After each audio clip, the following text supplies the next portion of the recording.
కంటి ముందే నందనం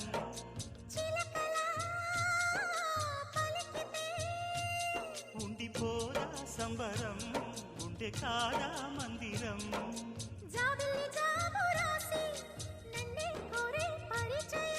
పున్నగ పూలు పూసే వన్నే చిన్నే రసమయం